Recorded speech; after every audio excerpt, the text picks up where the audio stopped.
désagréable. Depuis quelque temps, des imperfections apparaissent sur votre visage et vos cheveux sont ternes. Malheureusement, rien de plus normal si vous habitez en ville. Et oui, la pollution agresse en permanence votre visage et vos cheveux. Alors, comment faire pour retrouver votre teint de pêche? Quel type de produit privilégier pour votre corps? Petit tour d'horizon des soins qu'il vous faut pour lutter contre la pollution. C'est l'ennemi numéro 1 de notre mine et de notre morale. La cible à abattre, la pollution. Elle grise notre peau et ternit nos cheveux au quotidien. Mais cette agression n'est pas nécessairement une fatalité. Bain japonais, masque, shampoing ou encore sauna, il existe des solutions pour combattre en douceur les méfaits de la pollution et protéger durablement votre peau. Maïteva vous ouvre les portes de son institut de beauté 100% anti-pollution. La pollution, elle existe partout, à la campagne comme en ville, à la maison comme à l'extérieur. En ville, donc les pots d'échappement, bien entendu, avec les métaux lourds.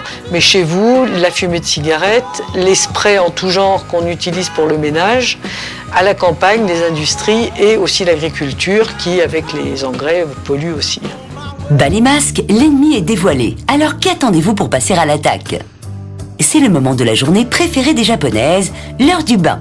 Pour toutes celles qui veulent oxygéner leur corps, qui se sentent oppressées par l'air de la ville et les bruits des klaxons, plongez dans un bain japonais d'huile et de fleurs.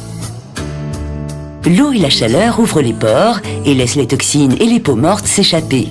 L'huile de bain à base de plantes hydrate la peau et laisse un film protecteur. Grâce à l'huile de bain, en fait, vraiment votre corps va se dépolluer. Grâce à la transpiration, la pollution que vous avez accumulée dans la rue, même en venant jusqu'à nous, jusqu'au spa, va vraiment se dissoudre dans cette eau de bain. 2 fois par semaine, prélassez-vous un quart d'heure et choisissez des huiles apaisantes à base de plantes comme la cardamome, mais aussi le thym ou le romarin. Un petit cocon dans votre baignoire, idéal pour se dépolluer physiquement mais aussi mentalement. Inspirez profondément. Nourrissez votre corps d'un grand inspire et sur l'expire, vous laissez aller les bruits de la vie quotidienne.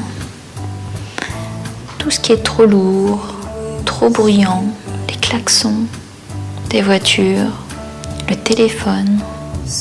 Mais où est passé votre teint de porcelaine? Votre peau vire au jaunâtre ou au grisâtre, vous ne savez plus. Vos pores sont dilatés et même votre cher fond de teint ne peut plus rien pour vous. Redonnez du peps à votre mine en couvrant votre visage d'un masque au kaolin. Cette poudre très fine, utilisée pour fabriquer la porcelaine, absorbe les impuretés et les cellules mortes et promet d'éclairer votre visage. Ce kaolin, c'est une terre argileuse qui va avoir des propriétés anti-pollution, désincrustantes, et grâce à un mélange de terre d'argile, elle va aussi avoir un effet buvard. Donc là aussi, boire, extraire les pollutions qui ont été emmagasinées par la peau. Si vous avez la peau mixte, faites le masque au kaolin 2 fois par semaine. Pour les peaux fines et sèches, 1 fois suffit. Laissez-le agir pendant 5 à 8 minutes avant d'appliquer une crème hydratante. La crème agit comme un rempart contre la pollution. Elle doit impérativement contenir des antioxydants que l'on retrouve le plus souvent dans les acides de fruits et les vitamines A et E. Antioxydants égale antipollution. Je vous conduis en salle de relaxation. Vous allez pouvoir déguster un thé.